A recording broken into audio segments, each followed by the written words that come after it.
النهاردة هنرجع بالزمن لورا لمدينة أفسس العظيمة. المدينة اللي كانت جدرانها بتنطق بالفخامة، بس قلوب حكامها كانت ميتة وغرقانة في الضلال. وسط جبروت الملك دقيانوس اللي كان بيجبر الناس إنها تسجد للحجر، كان في سر بيطبخ في الخفاء جوه قصور الوزراء والملوك. مجموعة من الشباب في عز جمالهم وقوتهم وعزهم قرروا إن لا إله إلا الله هي أغلى عندهم من تيجان الذهب وكراسي السلطة.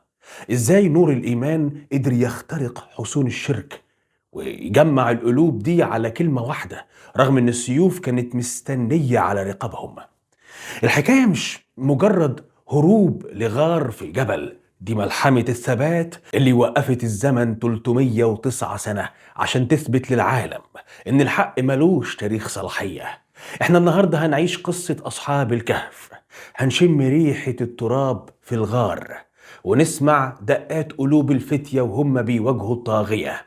ايه اللي حصل في الكواليس، وازاي الكلب قطمير بقى جزء من أطهر حكاية في التاريخ، وإيه سر العملة اللي قلبت كيان المدينة.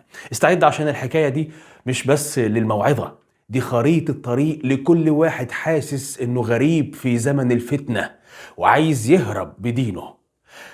يلا بينا نفتح الستار على مدينة أفسس ونشوف إزاي الفجر طلع من قلب الضلمة على إيد فتية آمنوا بربهم وزدناهم هدى. الحكاية بتبدأ بمواجهة وبتنتهي بمعجزة هزت أركان الأرض وغيرت مفهومنا عن الزمن نفسه.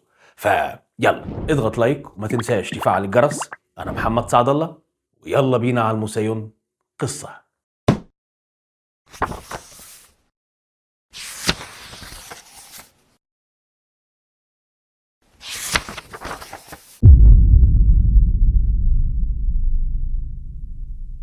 دقيانوس ما كانش ملك عادي، ده كان طاغية شايف نفسه إنه إله. كان حاطط أصنام في كل ميادين المدينة، وأي حد يرفض يسجد لها أو يقدم لها القربان كان دمه بيبقى أرخص من التراب. الغريب بقى إن النور ما طلعش من بيوت الفقراء والمطحونين، ده طلع من قلب القصور العالية، من تحت أيدي الوزراء والقادة اللي كانوا هم الدراع اليمين للملك. فتية إفسوس كانوا ولاد أكابر بيلبسوا أفخم الحرير وبياكلوا على ترابيزات الملوك، بس قلوبهم كانت بتغلي من اللي بيشوفوه. ما كانش عقلهم قادر يصدق إن الحجر ده هو اللي خلق الكون. البداية كانت همسات في الخفاء، واحد فيهم يبص للسماء بالليل ويقول لنفسه أكيد في خالق أعظم من الهبل بتاع الملك ده، فيقابل صاحبه في ممر مظلم ويلاقي عنده نفس الوجع. اتجمعوا واحد ورا التاني برباط رباني غريب، وكأن في مغناطيس شد القلوب النظيفة دي لبعضها في عز زمن القذارة، لحد ما بقوا شلة واحدة هدفها الحقيقة. كانوا بيتقابلوا في أماكن مهجورة بعيدة عن عيون جواسيس دقيانوس اللي كانوا في كل مكان، وهنا ربط الله على قلوبهم وبقوا يتذاكروا عظمة الخالق الواحد الأحد. الفتية دول هما موكسيليمينا، تلميخة، ديوميدس، مارتوني، يونيونس، سارينوس وإذيرتيونس. قرروا إنهم مش هيسجدوا لغير الله حتى لو كان التمن هو رؤوسهم اللي بتشيل تيجان العز. وفي يوم من أيام الأعياد الوثنية الكبيرة، المدينة كلها كانت خارجة تقدم القرابين للأصنام، والملك دقيانوس كان واقف بيراقب الرعية بعيون صقر مستني يشوف مين اللي هيتخلف من شعبه. الفتية اعتزلوا المشهد ده، ما لقوش نفسهم قادرين يمثلوا النفاق أكتر من كده، فاستخبوا في بيت واحد منهم، بس الوشاة والجواسيس كانوا ليهم بالمرصاد. واحد من اللي باعوا ضميرهم راح للملك وقال له: يا جلالة الملك، في فتية من حاشيتك وولاد وزرائك بيستخفوا بآلهتك وبيعبدوا إله غيبي ملوش وجود. دقيانوس وشه اسود من الغضب، ما كانش متخيل ان الخيانة بمفهومه تيجي من أقرب الناس ليه، فطلبهم فورا. دخلوا الفتية عليه وكان فيهم شموخ غريب، لا خايفين من السياط ولا مرعوبين من الأسود اللي الملك كان بيجوعها عشان يرملها المعارضين. الملك بص لهم باستنكار وقال: انتم شباب المدينة وزينتها وأبناء سادتها، فما الذي أصاب عقولكم؟ اسجدوا لآلهتنا الآن وأنا أعفو عنكم. هنا حصلت اللحظة التاريخية. واحد منهم تقدم بكل ثبات ورد بصوت هز جدران القصر: ربنا رب السماوات والأرض، لن ندعو من دونه إلها، لقد قلنا إذا شططا. الكلمة كانت لطمة على وش كبرياء دقيانوس. القاعة كلها سكتت والوزراء حطوا إيديهم على قلوبهم خوفا على أولادهم، بس الفتية كانوا خلاص عدوا مرحلة الخوف. دقيانوس ما قتلهمش في وقتها، مش رحمة بيهم، لكن عشان يكسر كبريائهم قدام الناس، فقرر يديهم مهلة كام يوم يفكروا ويرجعوا لعقلهم، وإلا هيكون مصيرهم أبشع ميتة. الفتية خرجوا من القصر وهم عارفين إن المهلة دي هي فرصتهم الأخيرة عشان يهربوا بدينهم، مش خوفا من الموت لكن رغبة في إنهم يفضلوا موحدين لآخر نفس. قعدوا مع بعض في ليلة الهروب وقرروا يسيبوا كل العز والجاه والقصور ويخرجوا بملابسهم بس، متوجهين ناحية الجبل اللي فيه الكهف المهجور. كانت بذور الثورة الإيمانية خلاص طرحت، والفتية دول بقوا هم النور الوحيد في مدينة أفسس اللي غرقانة في ضلمة الشرك والظلم. ومن هنا بدأت رحلة اللا عودة، الرحلة اللي هتخلي أسمائهم تتكتب في القرآن وتفضل قصتهم بتتحكي طول ما في شمس بتطلع على الأرض.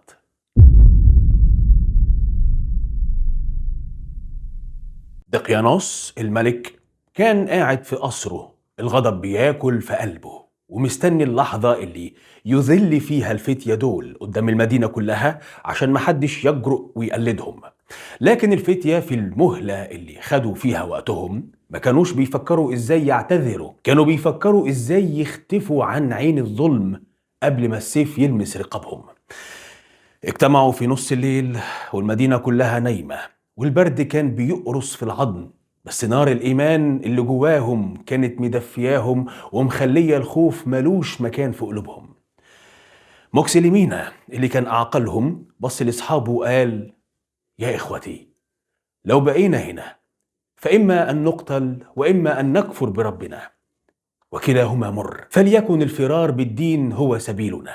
الفتية وافقوا بقلب واحد وبدأوا يقلعوا هدوم الوزراء والقادة ولبسوا هدوم بسيطة ما تلفتش النظر، وخدوا معاهم شوية دراهم قليلة عشان يقدروا يشتروا أكل. خرجوا من أبواب أفسس زي الأشباح والدموع في عينهم، مش حزنا على القصور لكن حزنا على شعبهم اللي غرقان في الضلال والشرك. وهم ماشيين في طريقهم للجبل لقوا في طريقهم راعي غنم، فخافوا انه يبلغ عنهم، بس لما اتكلموا معاه لقوا انه قلبه هو كمان مليان بنور التوحيد. الراعي قرر يسيب غنمه ويمشي معاهم، وكان معاه كلبه اسمه قطمير. الكلب ده اللي التاريخ هيخلده كأوفى كائن في القصة كلها. الفتية حاولوا يمشوا الكلب عشان ما يعملش صوت أو ينبح يكشف مكانهم، فكانوا بيهشوه وبيحدفوه بالحصى، لكن الكلب نطق بمعجزة ربانية وقال لهم: لا تخافوا مني، أنا أحب أحباب الله. هنا الفتية عرفوا إن الرحلة دي مباركة ومحفوفة بعناية إلهية، وإن ربنا هو اللي بيقود خطواتهم ناحية المخبأ اللي هيحفظهم. وصلوا للجبل ولقوا فتحة الكهف مكان ضيق ضلمة ريحته تراب، بس بالنسبة لهم كان أوسع من قصور دقيانوس اللي خنقت أرواحهم. دخلوا الكهف وهم بينهجوا من التعب والخوف، ورفعوا أيديهم للسماء ودعوا الدعاء اللي هز ملكوت الله: ربنا آتنا من لدنك رحمة وهيئ لنا من أمرنا رشدا. في الوقت ده دقيانوس عرف إنهم هربوا، فجن جنونه وأمر الحراس والخيالة إنهم يقلبوا الدنيا عليهم ويجيبوهم أحياء أو أموات. الحراس بدأوا يمشطوا الجبال، والفتية جوه الكهف بيسمعوا حوافر الخيل وهي بتقرب، فاستكانوا لربهم وفوضوا أمرهم ليه. وربنا ما كانش ناوي يخليهم يتقبض عليهم، فأنزل عليهم السكينة وبدأ النوم يداعب جفونهم التعبانة. نوم مش عادي، نوم مقدس هيكون هو المعجزة الفتية ناموا واحد ورا التاني، وقطمير الكلب قعد على باب الكهف فارد دراعاته وحارسا للأمانة اللي ربنا حطه عليها. دقيانوس وصل لحد باب الكهف، بس ربنا ألقى في قلبه وقلب جنوده الرعب، فما حدش قدر يخطو خطوة واحدة لجوه الكهف، وكأن في حجاب بيمنعهم. الملك الجبار بجهله قال: سدوا عليهم باب الكهف بالحجارة، خلوهم يموتوا جوه من الجوع والعطش عشان يكونوا عبرة لمن لا يعتبر. وبالفعل الحراس بنوا سور من الحجارة الضخمة على باب الكهف، وهم ما يعرفوش انهم بيبنوا حصن هيحمي الفتية من تقلبات الزمن لمئات السنين. دقيانوس رجع قصره وهو فاكر انه انتصر، وان الفتية دول هيبقوا مجرد جثث بتتحلل ورا الحجارة، وما يعرفش ان رب الكهف عنده حسابات تانية خالص. الفتية جوه الكهف دخلوا في غيبوبة إلهية، والزمن بره الكهف بدأ يجري زي البرق، ملوك بتموت وأجيال بتيجي ومدن بتتهد وتتبنى، وهم في نومهم كانت الملائكة بتقلبهم يمين وشمال عشان جسمهم ما يتآكلش من الأرض، والشمس كانت بتدخل لهم بقدر محسوب عشان تدفيهم من غير ما تحرقهم. الهروب اللي بدأ بخوف انتهى بأمان ملوش حدود، والكهف الضلمة بقى هو النور اللي العالم كله هيستناه لما يصحوا. دي كانت لحظة المواجهة الحقيقية، المواجهة اللي الفتية فيها كسبوا نفسهم وخسروا دنيا فانية عشان يفضلوا أحياء في ذاكرة الزمن.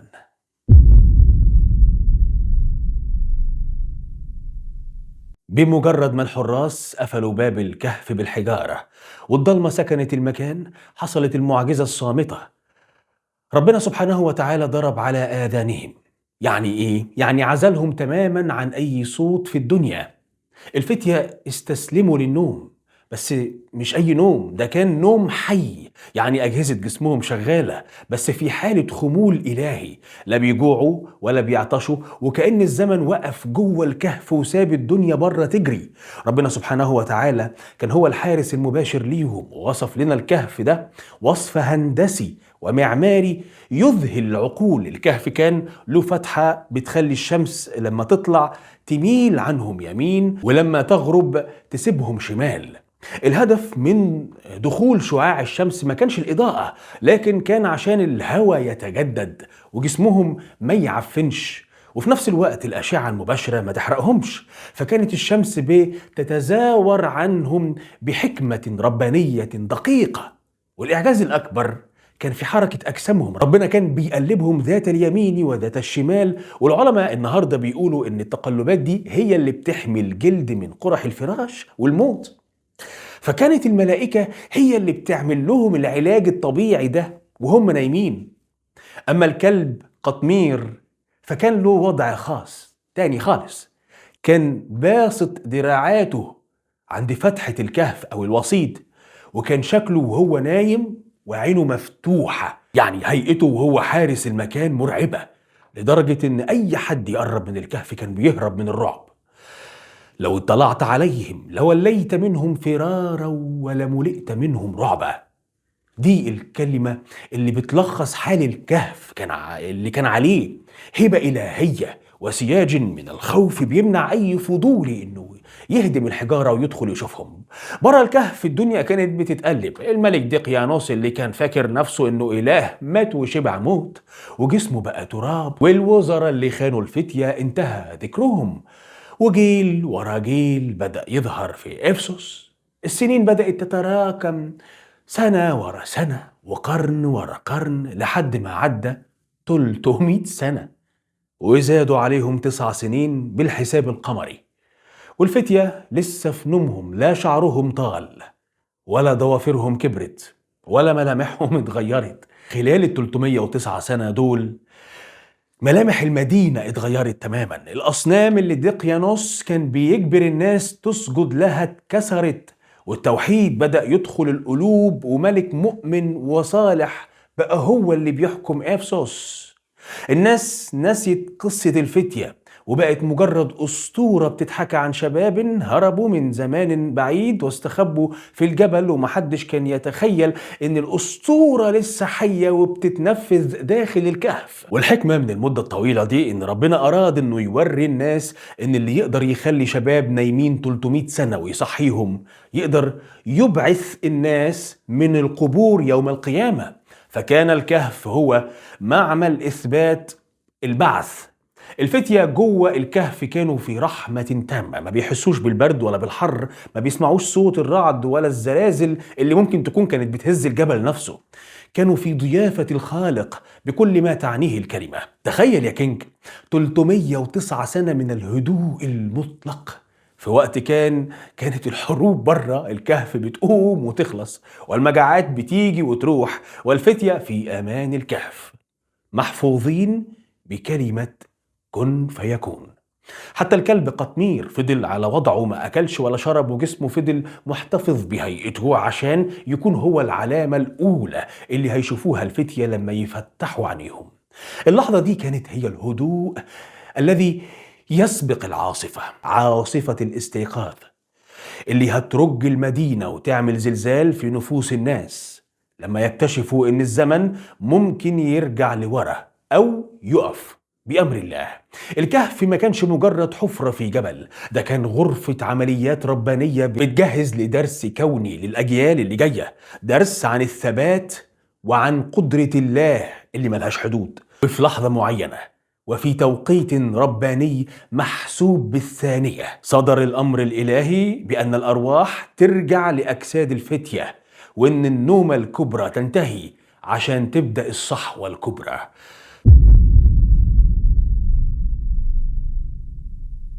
فتحت العيون ببطء وبدأ الفتية يتمطعوا كأنهم صاحيين من نومة ليلة عادية. بصوا لبعض والذهول لسه مالي وشوشهم من أحداث الهروب. واحد منهم قام وسأل بزهق وتعب: كم لبستم؟ يعني احنا نمنا قد ايه يا شباب؟ الشمس لسه في كبد السماء وما اتحركتش كتير. وواحد رد عليه منهم وهو بيفرك في عينه كده، هو بيقول له: لبثنا يوما او بعض يوم. يعني احنا اكيد نمنا العصر وصحينا قبل المغرب، او يمكن يوم كامل لو كنا تعبانين قوي. لكن في واحد فيهم قلبه كان حاسس ان في حاجة غلط. بص لهدومهم لقاها زي ما هي، بس ريحة الكهف والجو حواليهم كان في تقل غريب. فقال بوقار: ربكم أعلم بما لبثتم. الجوع بدأ يقرص في بطونهم، فقرروا إن واحد منهم لازم ينزل المدينة يشتري أكل. ووقع الاختيار على تلميخة الراعي، لأنه هو الشخص الوحيد اللي مش محطوط على قائمة الإرهاب، محدش يعرفه، محدش شافه قبل كده، وكان بيتسم بالحكمة والدهاء والهدوء. ادوه الدراهم اللي كانت معاهم من زمن دقيانوس وحذروه بشدة: فلينظر أيها أزكى طعاما وليتلطف ولا يشعرن بكم أحدا. كانوا مرعوبين إن دقيانوس لسه بيدور عليهم، وإن لو حد عرف مكانهم هيجبروهم يرجعوا للشرك أو يقتلوهم رجما بالحجارة. تلميخة خرج من الكهف وهو ماشي بحذر، بيبص وراه كل شوية وخايف يقابل دورية من جنود الملك الجبار اللي سابهم من ساعتين في خياله. لكن بمجرد ما نزل من الجبل الصدمة بدأت. الطريق اللي كان حافظه ملامحه اتغيرت، الأشجار كبرت وبقت غابات، والبيوت اللي كانت هنا اتهدمت وبقت قصور. وصل لأبواب مدينة إفسوس ووقف متسمر مكانه كده. فين سورة دقيانوس؟ فين الأصنام اللي كانت في كل ركن؟ فين العساكر اللي لبسهم كان بيخوف؟ لقى الناس بتمشي بهدوء ولابسين لبس مختلف تماما، والأغرب إنه لقى اسم الله مكتوب على الأبواب، والناس بتحلف بالخالق الواحد. تلميخة مسح عينه كده ووشه وقال لنفسه: انا اكيد لسه بحلم، لسه نايم، او يمكن دخلت مدينه تانية غير افسس، ولا ايه؟ انا مش فاهم حاجه. اكيد المدينه ما اتغيرتش يعني في كام ساعه. قرب من بياع اكل وهو مخبي وشه، وطلع الدراهم اللي معاه واداها للراجل البياع عشان يشتري خبز. وهنا كانت القنبله اللي انفجرت في وش الكل. البياع مسك الدرهم وبص بذهول، وبعدين بص لتلميخه فقام نادي على اللي جنبه وقال له: يا ناس تعالوا شوفوا، الراجل ده لقى كنز من عهد دقيانوس. الناس اتلمت حوالين تلميخة وبدأوا يتفحصوا العملة اللي بقالها أكتر من 300 سنة منقرضة وما بقتش موجودة غير في المتاحف وحكايات الجدود. تلميخة ارتبك وصاح فيهم: أي كنز يا جماعة؟ ده مالي اللي خرجت بيه من المدينة امبارح، ودقيانوس الملك لسه بيحكم. الناس من حواليه ضحكوا باستغراب، وواحد منهم قال له: دقيانوس؟ يا راجل، دقيانوس ده مات من مئات السنين، احنا دلوقتي في زمن الملك المؤمن ثيوداسيوس. تلميخة حس كده ان الارض بتلف بيه. مئات السنين؟ ازاي واحنا لسه نايمين من شويه؟ وبدأ يسأل عن اسماء ناس واماكن، والرد كان دايما دي اثار قديمه واندثرت. الخبر وصل بسرعه البرق القصر الملك وللقاضي، والناس افتكروا ان تلميخة لقى مغاره مليانه ذهب وعايز يخبيها، فخدوه للملك. وتلميخة كان بيترعش، بس لما دخل القصر ولقى علامات التوحيد في كل مكان والملك بيستقبله بوقار واهتمام، بدأ يحكي الحكايه. حكى انه واحد من الفتية اللي هربوا من دقيانوس، وان اصحابه مستنيينه في الكهف، واننا نمنا شوية وصحينا لقينا العالم اتغير.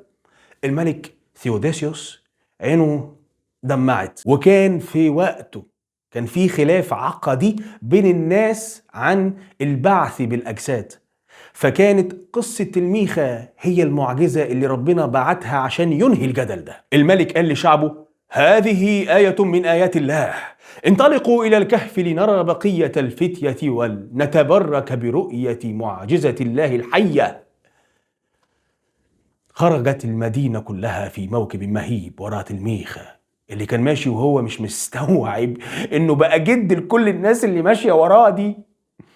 وصلوا للجبل، وتلميخة طلب منهم يستنوا بره عشان ما يروعوش وما يخوفوش اصحابه اللي جوه، ودخل هو الاول عشان يمهد لهم الصدمة اللي هو نفسه لسه مش فايق منها. الفتية جوه الكهف لما شافوه راجع وشه اصفر افتكروا ان الملك دقيانوس قبض عليه، واستعدوا هم كمان للموت. بس تلميخة قال لهم: يا اخواتي، النومة كانت طويلة، كانت طويلة قوي.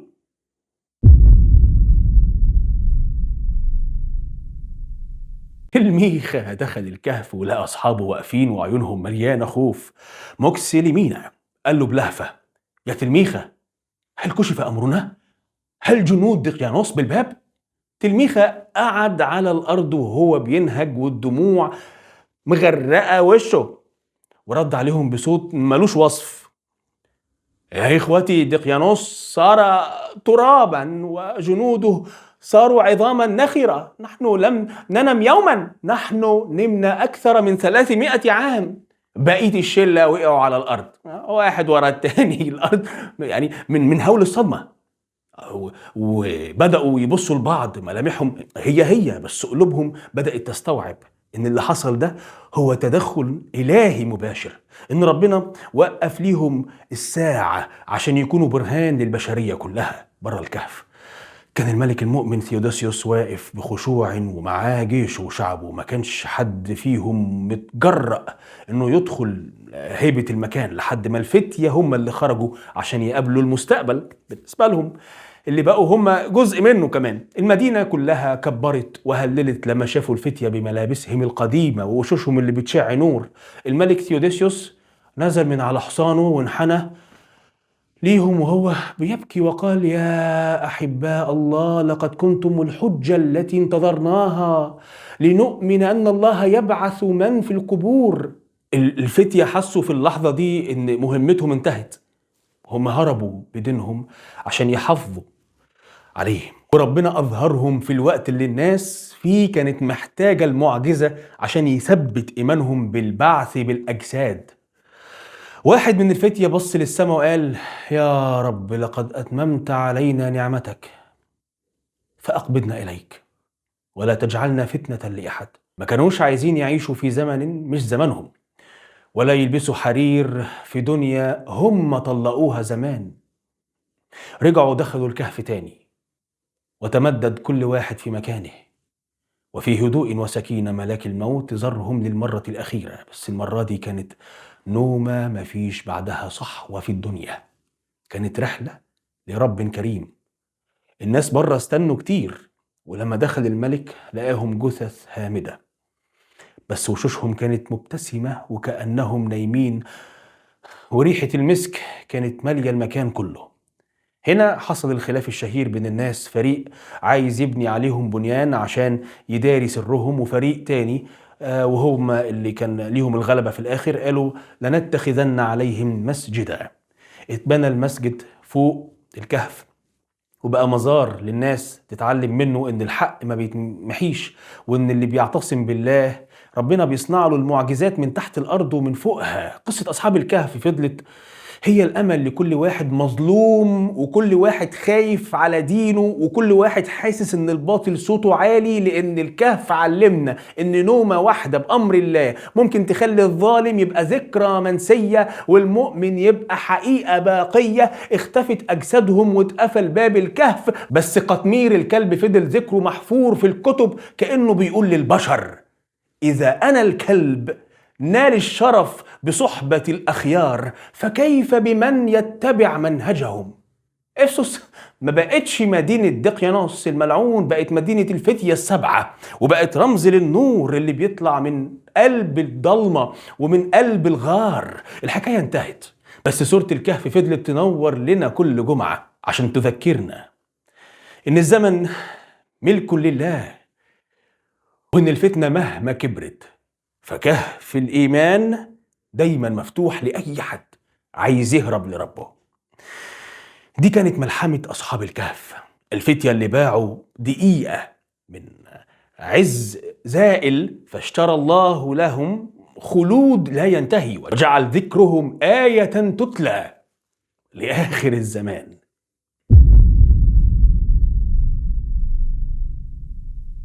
العقيدة أغلى من الروح، الدين هو أغلى حاجة يملكها الإنسان. الفتية سابوا القصور والجاه والمال وهربوا لغار موحش عشان بس ما يقولوش كلمة كفر. وده بيعلمنا إن الثبات على الحق ملوش تمن، والكرامة بتبدأ من طاعة ربنا. قوة الشباب في التغيير، القصة ركزت انهم فتية شباب في مقتضى العمر، وده درس ان طاقة الشباب لما بتتوجه للإيمان بتهز عروش الطغاة. الشباب هم اللي يقدروا يغيروا الواقع لو قلوبهم اتملت باليقين، وربنا زادهم هدى لما شاف صدق نيتهم. أثر الصحبة الصالحة، الفتية ما خرجوش فرادى، خرجوا شلة واحدة بتسند بعضها. والدرس هنا إنك محتاج صحبة تقويك في زمن الفتنة، والصاحب هو اللي بيشد إيدك للجنة. وحتى الكلب لما صاحب الأخيار ربنا خلت ذكره في القرآن لآخر الزمان. الأخذ بالأسباب مع تمام التوكل على الله وحده. الفتية ما رموش نفسهم في النار وقالوا ربنا هيحمينا، بل هربوا واتلطفوا في شراء الأكل، يعني عملوا اللي عليهم لآخر لحظة. والدرس إن التوكل مش التواكل، لازم تخطط وتتحرك وربنا هيكمل لك المعجزة من عنده. حتمية البعث واليقين في الآخرة، الكهف كان بروفا حية ليوم القيامة. ربنا ورى الناس إن اللي يقدر ينيم أجساد 309 سنة ويصحيها كأنها نمت ساعة يقدر يحيي العظام وهي رميم. وده أكبر رد على أي حد بيشكك في لقاء ربنا. العزلة الشعورية عن الفساد، أحيانا بيكون الكهف هو الحل لما الفساد يملى الدنيا. يعني الدرس هنا مش إنك تهرب وتستخبى دايما، لكن إنك تعزل قلبك عن الحرام لو مش قادر تغيره، وتحافظ على نقائك الداخلي بعيدا عن تلوث المجتمع الضال. ولاية الله لأوليائه، ربنا ما تخلاش عنهم وهم نايمين، بل قلبهم شمال ويمين. سخر لهم الشمس غير مسارها عشانهم، ألقى عليهم الرعب عشان يحميهم. والدرس إنك لما تكون مع الله ربنا بيسخر لك الكون كله بخدمتك ويحميك وانت ما تعرفش، وبيدبر لك أمر وانت في عز نومك. وبس كده. بشكرك انك وصلت لغاية هنا. وعلى فكرة ممكن في التعليقات ترشح لي قصص وموضوعات حابب تعرف عنها. اتأكد انك ضغطت لايك وفعلت الجرس عشان يوصل لك إشعار بقصة جديدة في الموسيون قصة. أنا محمد سعد الله، وإلى اللقاء.